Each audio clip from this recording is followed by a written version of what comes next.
2 Coríntios, capítulo de número 11, eu quero meditar com você nessa passagem, quero meditar com você nessa palavra.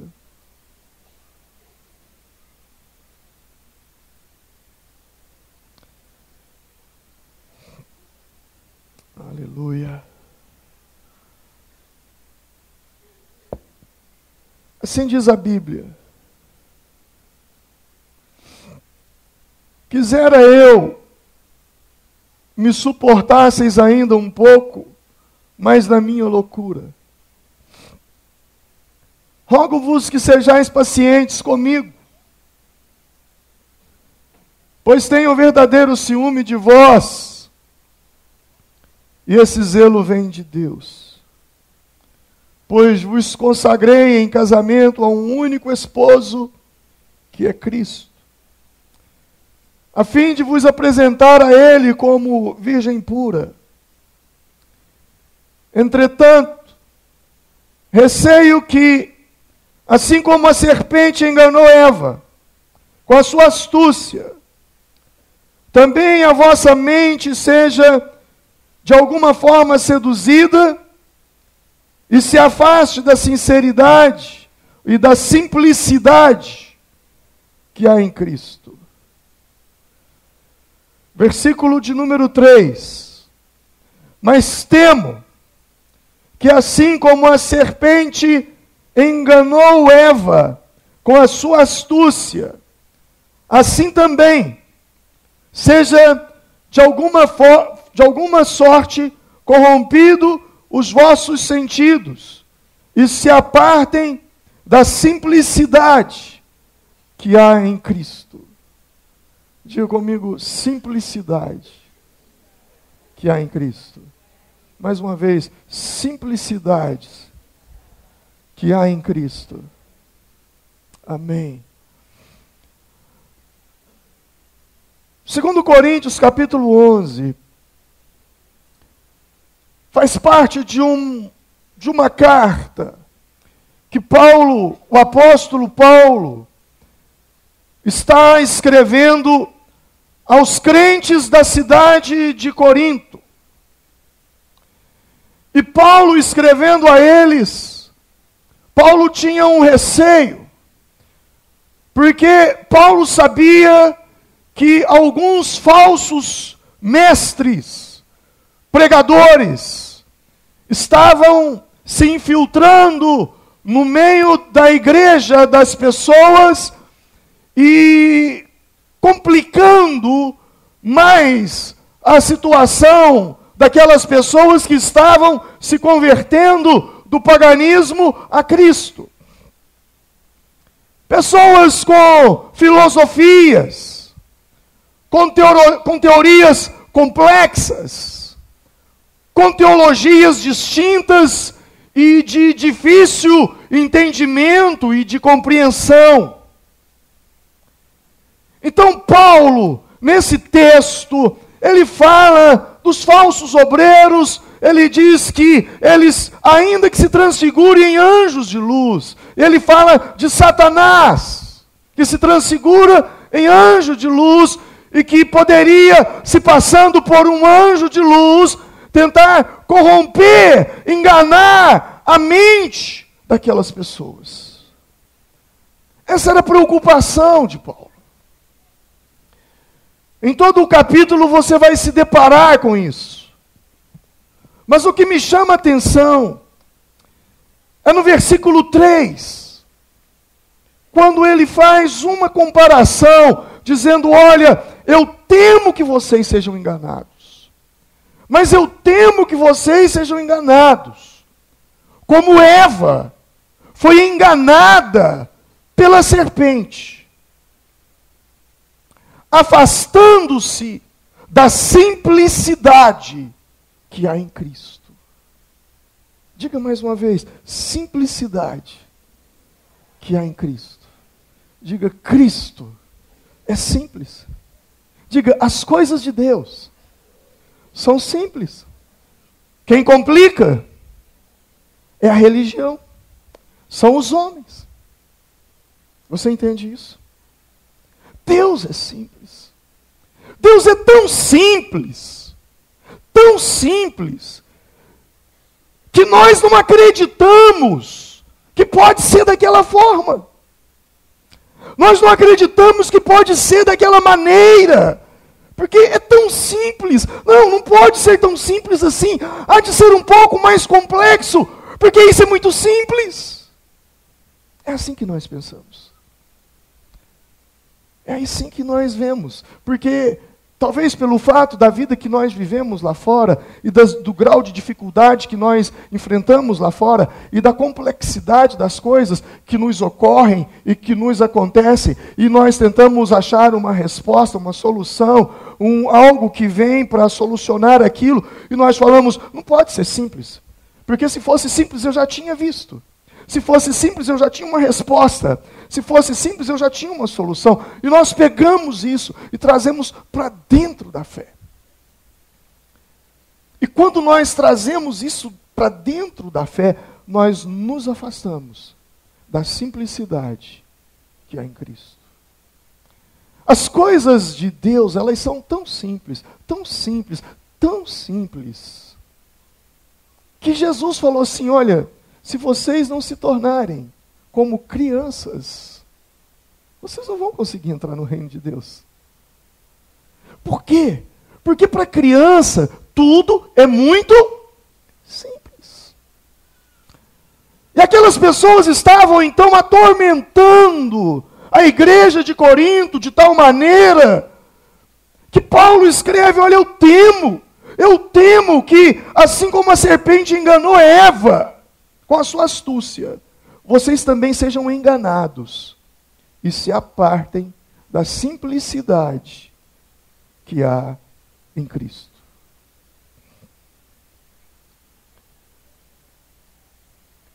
Por que Eva?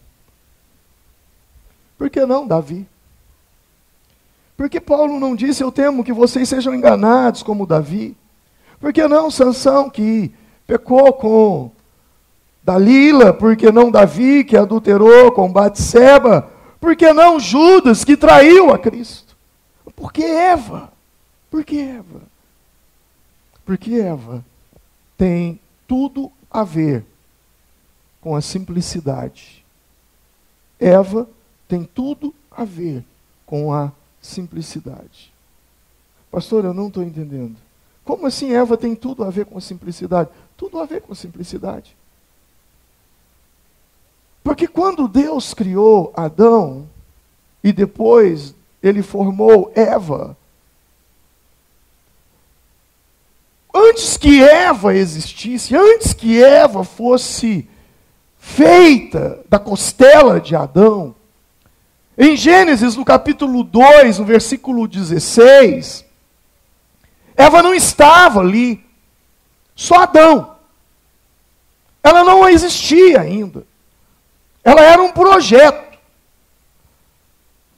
E Deus diz a Adão, assim no verso 16 e 17, e o Senhor Deus ordenou ao homem, coma livremente de qualquer árvore do jardim, mas não coma da árvore do conhecimento, do bem e do mal, porque no dia em que dela comer, certamente morrereis.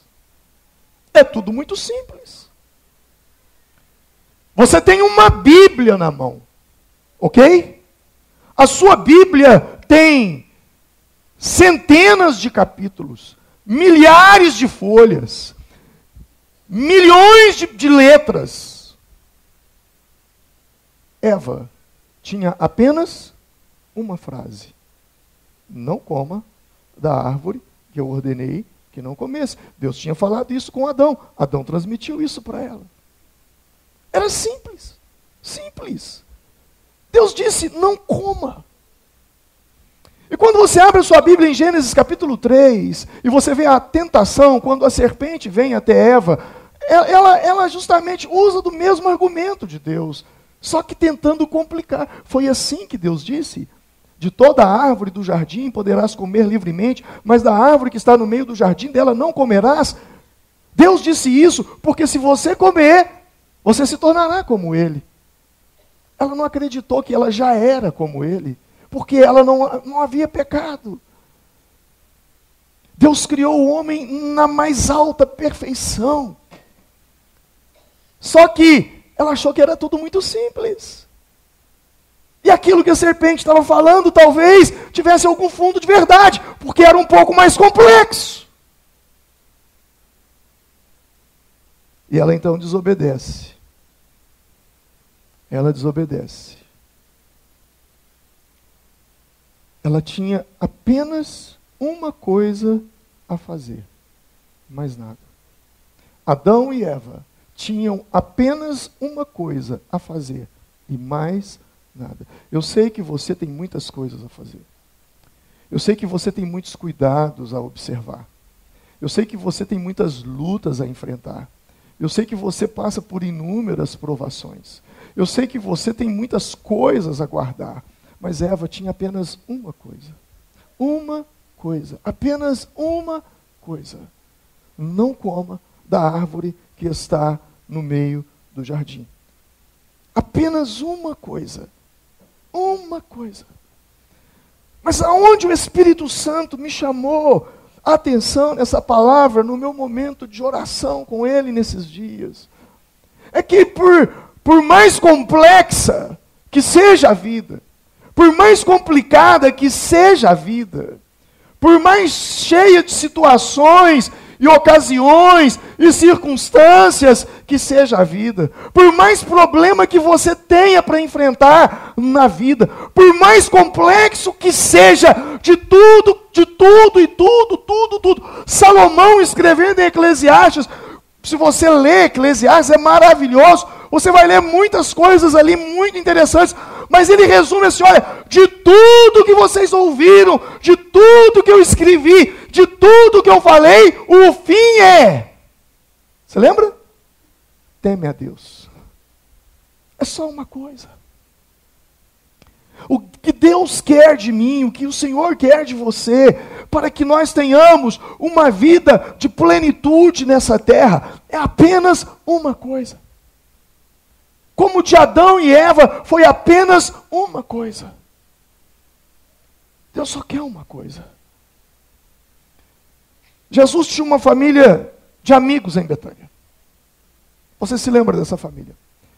Eu costumo dizer que era uma célula que ele tinha lá. Marta, Maria e Lázaro. Eles resolveram dar um jantar para Jesus, uma reunião para Jesus. E Jesus, eles cederam a casa deles. E Jesus então foi até a casa deles ali. Em Lucas capítulo 10 vai narrar essa situação. E Jesus estava falando. Jesus estava ministrando, Jesus estava pregando, Jesus estava ensinando. E enquanto Jesus ensinava, enquanto Jesus falava, enquanto ele ministrava e ele pregava, as pessoas que estavam ali estavam atentas. Maria, uma das donas da casa, ela se assentou aos pés de Jesus e ela ouvia cada palavra, ela aproveitava cada sílaba, cada palavra, cada significado, cada coisa que Jesus falava, ela absorvia, ela se alimentava, ela se deleitava, ela ingeria aquela palavra, ela sentia o poder de Deus, mas a sua irmã não. Sua irmã Marta estava preocupada com uma outra coisa.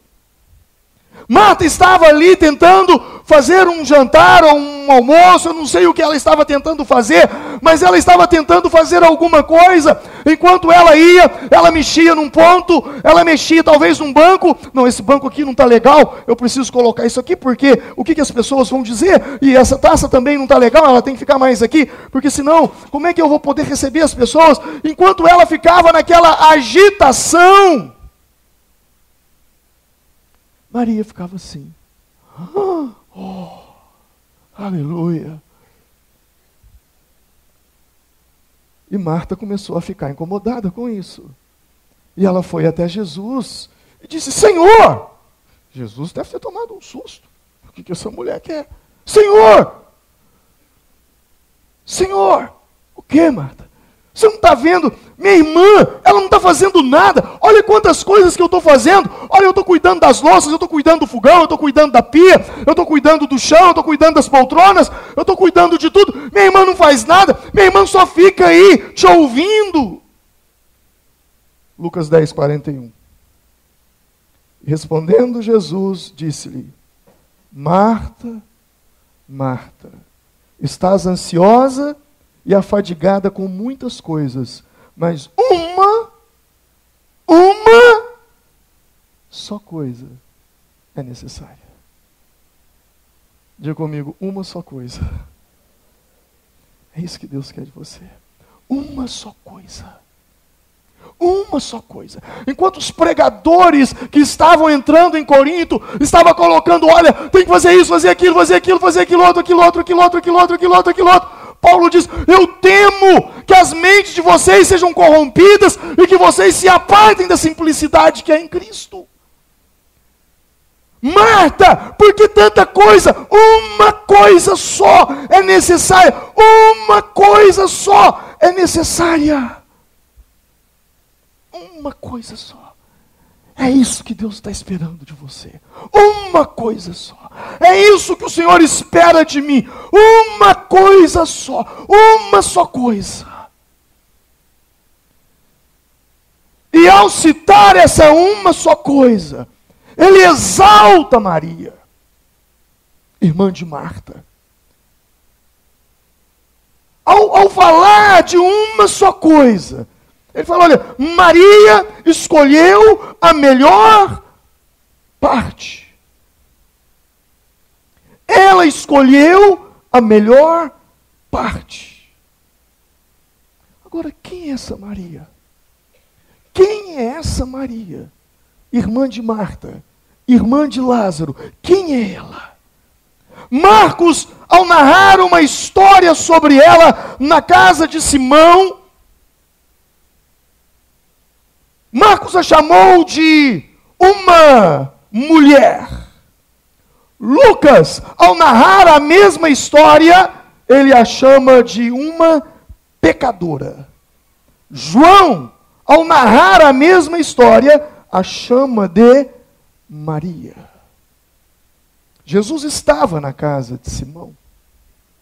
E de repente vem essa mulher, Maria, a quem Marcos chamou de mulher, a quem Lucas chamou de pecadora. Eu não acredito que ela era uma prostituta, não. Eu acredito que ela era uma pessoa do mundo. Eu acredito que ela era uma pessoa, mesmo porque eles tinham uma condição de vida muito boa. Eu acredito que ela era uma pessoa simplesmente que vivia o mundo. E de vez em quando fazia algumas preces a Deus. Mas naquele dia, aquela mulher tem uma atitude na casa de Simão. Uma atitude impressionante. Ela vai até onde Jesus estava, e as pessoas ali estavam ao redor de Jesus. Eu fico imaginando numa sala, um aglomerado de pessoas, e ali estava Jesus falando, e de repente vem uma mulher, e se ajoelha nos pés de Jesus, e começa a encher, ou a molhar os pés de Jesus com suas lágrimas, e de repente, ela, não satisfeita em lavar os pés de Jesus com lágrimas, ela também põe os seus cabelos sobre os pés de Jesus, e enxuga os pés de Jesus com os seus cabelos. E ainda pega um nardo, uma fragrância, uma essência de alto valor, muito caro, e ela então derrama aquele nardo sobre Jesus. Algumas pessoas que estavam ali se escandalizaram. Judas mesmo disse: olha, por que não vende isso? Pega o dinheiro e dá para os pobres ao fazer isso. Algumas pessoas que estavam ali se escandalizaram. Agora é essa Maria, essa mesma, que na casa de Simão teve esse comportamento, essa atitude, e que Jesus fez menção dela dizendo: olha, o ato dessa mulher, aonde quer que o evangelho for pregado, ela será lembrada.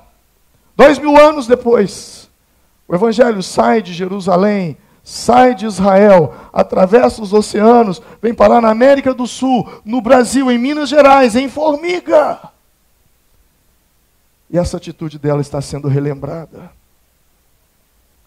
Essa Maria, que foi lá na casa de Simão e fez isso, agora, na sua própria casa, ela tem a presença de Jesus. Enquanto sua irmã está se preocupando, se ocupando em fazer um monte de coisas, ela para.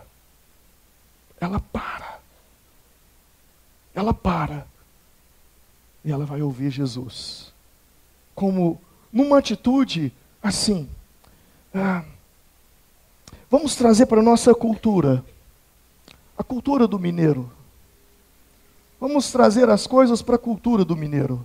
Para a gente entender isso. Veja bem. Se alguém estranho vai à sua casa, ou eu não diria estranho, a palavra estranho é muito forte para esse exemplo. Alguém que não seja tão próximo seu, vai à sua casa lhe fazer uma visita, imediatamente você dá um jeito de arrumar a casa, sim ou não? Opa, vamos esconder isso aqui, não dá tempo, então vamos jogar aqui para debaixo do tapete. Vamos fazer isso, vamos fazer aquilo, porque fulano está chegando aqui agora. Mas, se uma pessoa vai à sua casa, e essa pessoa é uma pessoa da sua intimidade, você tem esse tipo de comportamento? Não. Porque é alguém próximo seu. Marta estava mostrando que Jesus era alguém muito distante para ela.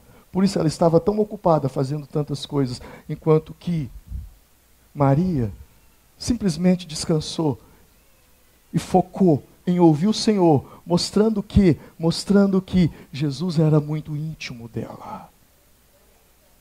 E agora Jesus diz para Marta: Marta, uma só coisa é necessária. Uma só coisa é necessária. Eva tinha uma só coisa.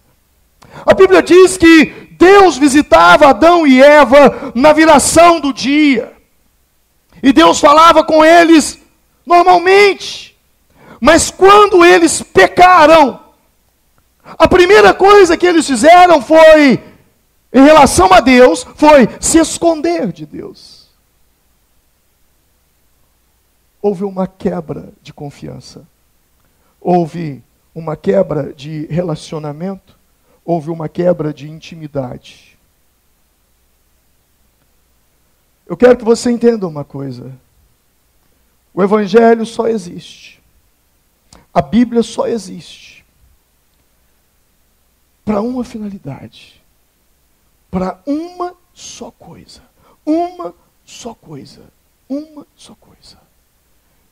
Que você dê o seu melhor para Deus.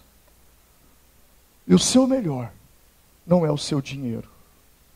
O seu melhor não é a sua casa. O seu melhor não é o seu trabalho. O seu melhor é a sua intimidade. É o seu relacionamento. É isso que Ele quer de você. Algo simples, mas ao mesmo tempo tão complexo, porque você não acredita nisso. Tudo que Deus quer. Tudo que Deus quer. O sentido da palavra religião, o sentido original da palavra religião quer dizer religar. Religar. Se a religião é verdadeira e pura, a única finalidade é religar você a Deus. E não tem outra finalidade. Você pode fazer 1 milhão de coisas como Marta, mas tudo que Deus quer, uma só coisa: intimidade, relacionamento. Deus quer poder dizer: eu sou seu amigo. É isso. É só isso. Deus quer dizer: eu tenho um amigo lá na cidade de Formiga, que se chama Alvin, que se chama Josiel, que se chama Edgar. Eu tenho um amigo lá em Formiga, que se chama Alisson, que se chama Fátima, que se chama Sônia. É isso que Ele quer. Uma só coisa Ele te pede. Uma só coisa. Você é capaz de dar isso a Ele? Uma só coisa. É tão simples que a gente não entende. Aí a religião vem e complica tudo. E coloca 1 milhão de coisas para você. Mas tudo que Deus quer é seu amigo. A Bíblia diz que com Moisés ele falava como qualquer fala, com seu amigo. E foi justamente isso que Adão e Eva perderam. A intimidade. Pastor, mas deixa eu te dizer uma coisa. Sabe, eu oro a Deus quando eu estou no meu carro, eu oro a Deus quando eu estou na minha casa, eu oro a Deus lá na célula, eu oro a Deus lá no meu trabalho, eu oro a Deus aonde eu estou. Amém, querido, glória a Deus. Isso tem nome. Ah é? Como é que é o nome disso? Comunhão. Isso é comunhão, e é legal. Os casais têm comunhão. Os casais têm comunhão aqui na igreja. Os casais, eles têm comunhão quando eles vão a uma pizzaria e comem uma pizza. Um casal, marido e mulher, eles têm comunhão quando eles vão a um clube, quando eles fazem uma viagem. Eles têm comunhão quando eles jantam juntos. Eles têm comunhão quando eles saem com alguns amigos. Eles têm comunhão quando eles se reúnem para assistir a Copa do Mundo. Você pode ter comunhão com Deus, como um casal pode ter comunhão em qualquer lugar, mas intimidade você só tem no quarto. Por isso Jesus diz, e tu, quando orares, entra para o teu quarto e fecha a porta. E o teu pai que te vê em secreto, te recompensará publicamente. Você consegue entender isso? Eu não estou falando de comunhão. Eu não estou falando das orações que você faz aqui. Eu não estou falando das orações que você faz lá na célula. Eu não estou falando das orações que você faz no seu trabalho. O nome disso é comunhão. Eu estou falando de algo mais profundo. Eu estou falando de intimidade. Intimidade. Intimidade. Intimidade. Mateus 6,6. Tu, quando orares, entra para o teu aposento e fechando a porta, ora ao teu pai que está em secreto, e o teu pai que te vê em secreto te recompensará publicamente. O que eu tenho com Deus na frente de vocês é comunhão. O que eu tenho com Deus trancado no meu quarto é intimidade. Intimidade. Os fariseus tinham comunhão. Os fariseus iam para as praças e oravam, faziam suas orações. No Sermão da Montanha, em Mateus 6, Jesus fala sobre isso. Eles faziam longos jejuns, faziam longas orações. Sim. Eles tinham comunhão. Mas agora Jesus mostra uma coisa diferente, porque eles também adoravam ser vistos. E Jesus está falando de uma coisa que para eles era algo talvez que eles nunca fizeram ou nunca pararam para pensar. A importância do secreto. O teu pai que te vê em secreto te recompensa publicamente. Tudo que você quer viver publicamente deve ter início no secreto. Nós estamos vendo aí nesses dias agora, o Brasil agora fala da Copa do Mundo, a Copa do Mundo, embora eu acho que nós nunca tivemos tão desanimados com relação à Copa do Mundo, pelo menos eu particularmente, como em tantos anos passados, talvez por tantos problemas que a nação passa e tantas coisas que ocorrem.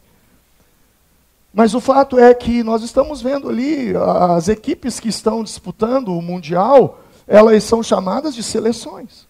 Por que são seleções? Porque foram pessoas que foram selecionadas. Ali estão os melhores de cada país. E eles estão publicamente nas nossas televisões, nas manchetes, nos jornais. nas revistas, eles estão na mídia, na internet, o tempo todo se fala deles. Mas aquilo que os levou a assumir essa posição de um selecionado começou quando você começa a estudar a história de cada um, lá no lugar secreto, da vida particular deles, da sua vida profissional, da sua carreira. Embora o tema da minha mensagem e o que eu estou tentando despertar em você não é a carreira profissional, mas também se encaixa. Tudo começa no lugar secreto, aonde não há holofotes, aonde não há luzes, aonde é você e Deus, e mais ninguém. Fechar a porta, Jesus disse, fecha a porta. Fechar a porta quer dizer, deixa para trás aquilo que é externo, deixa para trás aquilo que é exterior, tudo aquilo que externamente te faz dispersar. Pare o mundo, desliga o seu celular, se desconecta de tudo e de todos. Mas muitos de nós somos incapazes de desligar o nosso celular quando nós estamos orando. Talvez Jesus hoje não diria, e tu entra para o teu quarto e fecha a porta. Talvez ele diria, e tu entra para o teu quarto e desliga o seu celular. Desliga o seu Wi-Fi, se desconecta do mundo. Sabe, é isso que é intimidade. É isso que é intimidade. Sábado passado, eu não estava lá, mas eu sei do tema que o pastor Edilson estava ministrando para os casais que estavam no jantar, e o tema era adultério virtual, como que as mídias, as redes sociais têm, de alguma forma, prejudicado pessoas no seu casamento, principalmente pessoas que não sabem usar. Mas eu acredito que ele deva ter tocado num ponto em que é muito comum hoje, e isso mostra uma falta de intimidade e, ao mesmo tempo, um desrespeito muito grande. Quando um casal sai e eles vão para um lugar e o marido diz, meu bem, vamos jantar fora hoje, vamos comer uma pizza, vamos comer um lanche, não sei. E, de repente, você chega lá e está um sentado de um lado da mesa e o outro sentado do outro lado da mesa e eles ficam ali uma hora mexendo no celular e não há conversa. Outro dia eu estava num restaurante e eu perguntei a um garçom e ele falou, pastor, é incrível isso. É incrível. Como que nós estamos tão rodeados e ao mesmo tempo tão isolados? E aquilo que deveríamos de fato isolar, nós não temos isolado. Mas eu quero me deter no tema, intimidade. Cada lugar da sua casa tem um significado. Sua garagem é o lugar do carro, sua cozinha é o lugar de almoços e jantas, onde se prepara o alimento. Mas o quarto, ele é um lugar de intimidade. De intimidade. E o interessante é que a intimidade do quarto, ela se expande para a família também. Porque um pai ou uma mãe, quando de fato quer disciplinar um filho, ele o leva para o quarto, porque o quarto também é o lugar de disciplina. E é justamente dessa forma que Deus faz conosco. Eu posso te dizer uma coisa, as maiores disciplinas que eu recebi da parte de Deus, não foi por um profeta, foi pelo Espírito Santo, no quarto de intimidade. Você entende isso? Não foi quando alguém disse, eis meu servo que eu te digo, conserta e não sei o que. Não. Meu pai me repreende na intimidade. Porque eu tenho intimidade com ele. E é na intimidade que ele diz, filho, você não deveria ter falado isso. Você não deveria ter se comportado dessa forma. Você não deveria ter tomado essa atitude. Você não deveria ter feito isso. Porque o pai que ama, repreende o filho na intimidade. Porque fora da intimidade, a repreensão não tem o fator pedagógico. A repreensão fora da intimidade ela não é um fator pedagógico. O que eu chamo de fator pedagógico? Eu quero dizer, não é algo que ensina, pelo contrário, publicamente é algo que envergonha e pode gerar traumas. Uma professora que dá aula, numa sala de aula, obviamente, e por ali tem um aluno que está tendo algumas dificuldades com leitura, se ela o chama, fala, olha, eu quero conversar com você depois da aula, e o aluno fica, e quando a sala se esvazia, ela diz, olha, você está com dificuldade nisso, você não está prestando atenção, você não está conseguindo ler, você está assim, assim, assim. Ao terminar aquela exortação, ele vai sair dali com um aprendizado. Mas se ela faz isso na frente de toda a classe, ele se envergonha. E talvez nunca mais ele tenha capacidade de falar em público. Porque ele foi exortado, repreendido. Talvez até um deboche publicamente. Você consegue entender isso? Se você consegue, diga amém. Jesus está nos falando de intimidade. Intimidade. E aí eu uso essa metáfora do casal, porque é como um casal. Se um casal está indo bem em público, é porque eles estão indo bem no secreto. Mas se eles usam o quarto para brigar e discutir e se agredir em público, não será muito diferente disso. Porque eu tenho aprendido que eu não consigo reproduzir publicamente nada além daquilo que eu estou reproduzindo no meu secreto, na minha vida íntima, no meu particular. Posso até te enganar por um tempo. Com simulações, com teatros, posso até te enganar. Mas isso não vou conseguir te enganar o tempo todo. Uma hora a casa cai. Quando eu falo de intimidade com Deus, e eu falo que é a única coisa que Ele quer de mim e de você. Uma só coisa. Uma só coisa. Pastor, mas e o resto? Meu irmão, o resto é resto.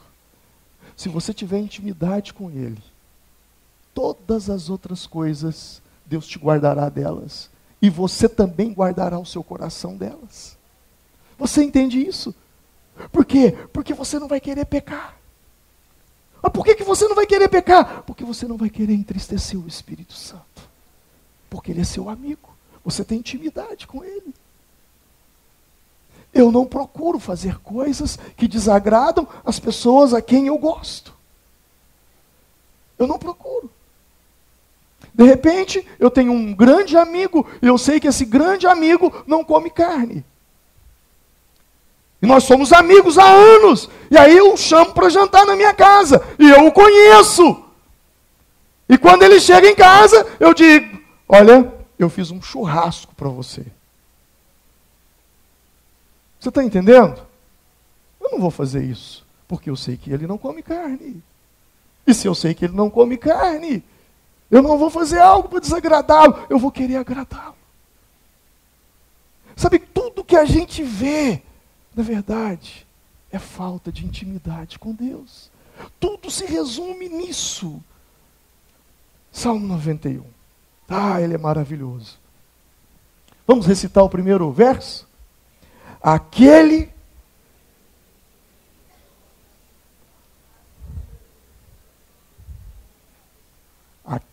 que habita no esconderijo do Altíssimo, à sombra do Onipotente, descansará.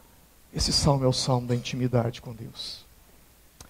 Sabe, existem 3 atributos que só Deus tem. Por isso Ele é Deus. Onisciência, onipresença e onipotência. Diga comigo, onisciência, onipresença e onipotência. Onisciência Ele sabe todas as coisas. Ele conhece tudo. Deus sabe o que está acontecendo aqui agora. E Ele sabe o que está acontecendo no seu coração. E Ele sabe o que está acontecendo no fundo do Oceano Índico. Agora no Atlântico, no Mar Mediterrâneo. Ele sabe tudo. E ao mesmo tempo Ele sabe o que está acontecendo nas galáxias, nos planetas. Ele sabe tudo. Por isso Ele é onisciente. Mas Ele também é onipresente. A onipresença de Deus. Davi, no Salmo 139, ele fala dela: para onde eu fugirei da tua face? Se eu subir aos céus, aí te encontrarei. Se eu descer e amar a minha cama no Sheol, lá também tu estarás. É a presença dele que está em todos os lugares. Mas Deus também é onipotente. E o que é onipotente? É todo poderoso, Ele é todo poder, Ele pode todas as coisas, tudo é possível a Ele, tudo, absolutamente tudo. Então você entendeu o que é onisciência? Sabe todas as coisas. O que é onipresença? Está em todos os lugares. E onipotência? Tem todo o poder para todas as coisas. Bom, agora que você já sabe isso, vamos recitar novamente. Aquele que habita no esconderijo do Altíssimo, à sombra do Onipotente, descansará. O que Deus está dizendo aí para mim? Primeiro, você precisa estar no abrigo, no esconderijo do Altíssimo, para depois manifestar sobre você a sombra do Onipotente. Nós queremos a onipotência de Deus. Nós queremos que a onipotência de Deus nos alcance, nos curando as enfermidades, porque Ele tem poder para isso. Nós queremos a onipotência de Deus restaurando nossos casamentos, restaurando nossas famílias. Nós queremos a onipotência de Deus trazendo provisões financeiras. Nós queremos a onipotência de Deus resolvendo problemas que nós não temos capacidade de resolver. Nós queremos a onipotência de Deus operando grandes milagres na nossa vida, mas porém nós não queremos gastar tempo na onipresença de Deus. Eu não sei se você consegue entender isso. Se eu não aprender a amar a onipresença de Deus, porque eu gostaria de desfrutar da onipotência de Deus. Você está compreendendo? Eu posso ouvir um amém? Se você não tem intimidade com a onipresença, por que você busca tanto pela onipotência?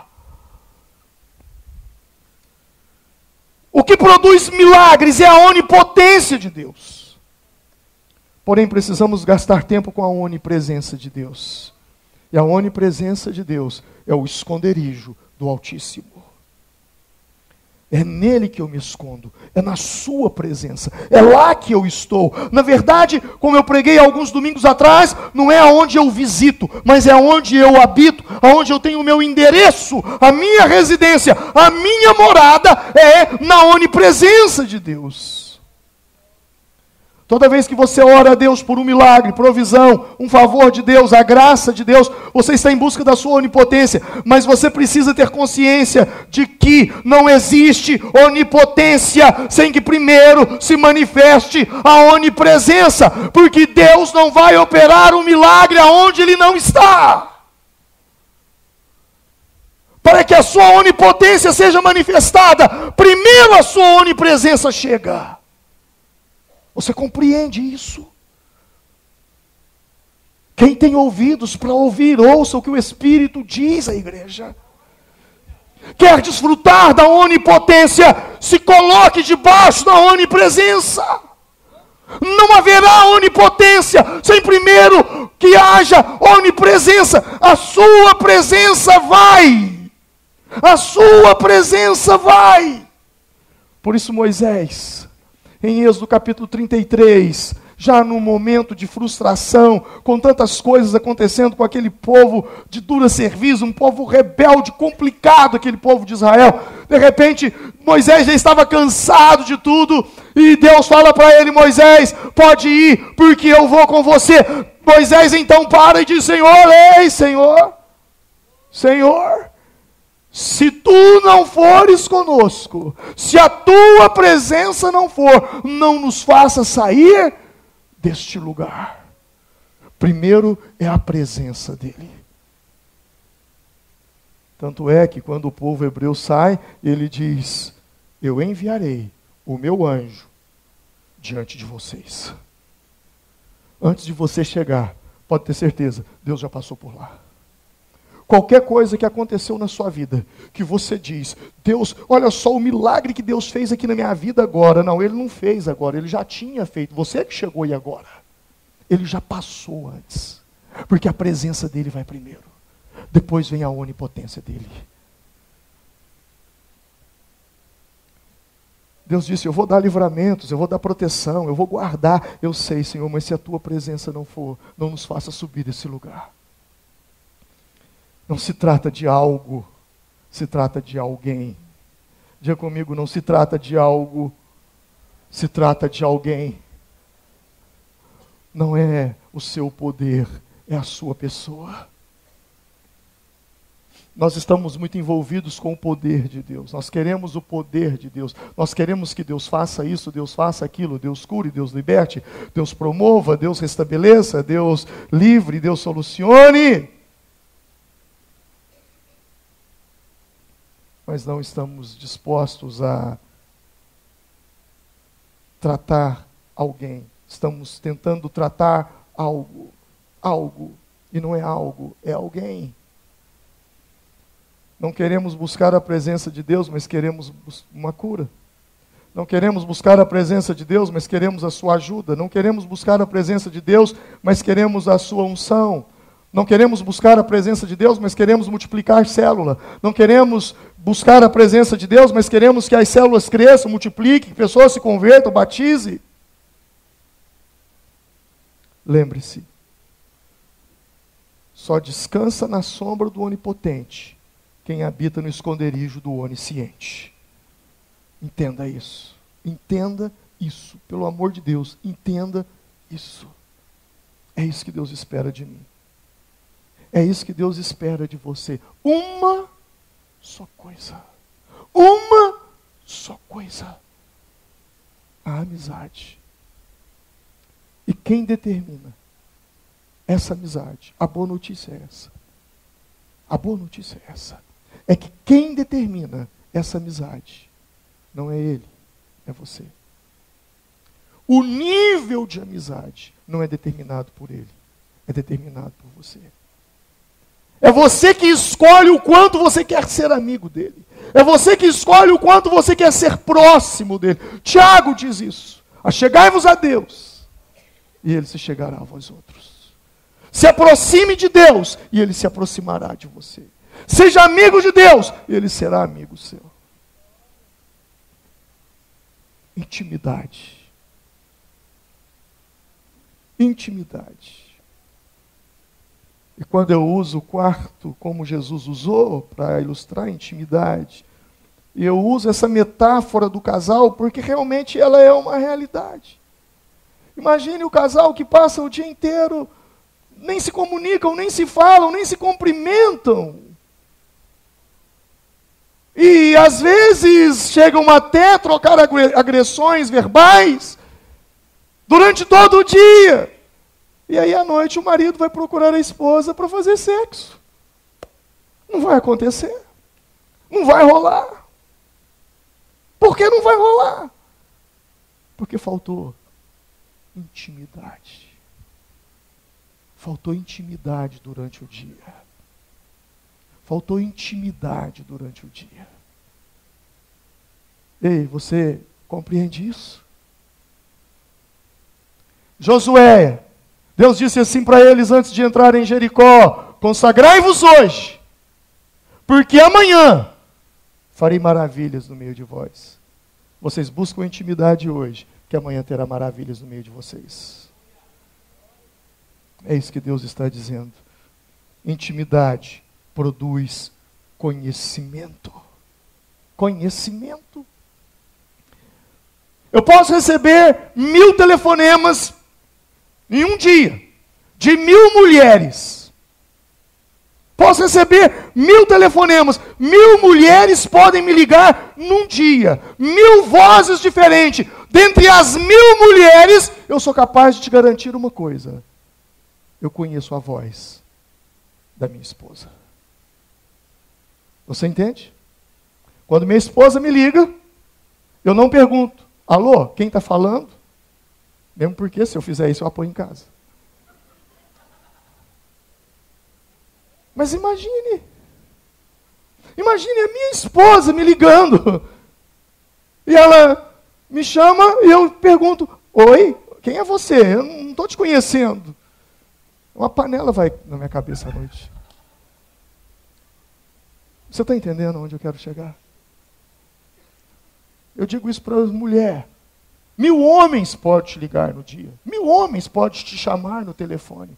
Mas você não é capaz de confundir a voz do seu marido. Porque você o conhece. Você entende isso? Quando você começa a ter intimidade com Deus, você começa a ouvir a voz de Deus. E você sabe que é a voz dele. Pastor, mas não tem risco de eu confundir com a voz do diabo? Não, não tem. Porque você tem intimidade com Deus. E por outro lado, o diabo carrega uma maldição sobre ele. Você já viu quando uma pessoa que tem uma carga negativa chega perto de você, você não sente uma coisa ruim? E eu estou falando de pessoas. Agora imagina o Satanás. O Satanás, ele tem uma maldição sobre ele. Que quando ele chega perto, você já sente. A carga de maldição do diabo ela é tão grande que você não precisa ser crente para saber que é ele. As próprias pessoas do mundo já dizem, olha, chegou um trem esquisito, que fala assim, né? Um encosto, sei lá. Um mal, sei lá. Eu quero parar por aqui. Eu quero convidar você, a partir de hoje, a se posicionar na sua vida em intimidade com Deus. Em buscar essa amizade com Deus. De ser íntimo dele. Lembrando que, e eu não posso, eu tenho que frisar isso. Lembrando que não depende dele. Depende de você. Porque da parte dele ele já disse, já não vos chamamos mais de servos, mas vos chamamos de amigos. Ele quer ser o seu amigo. Vamos nos colocar em pé.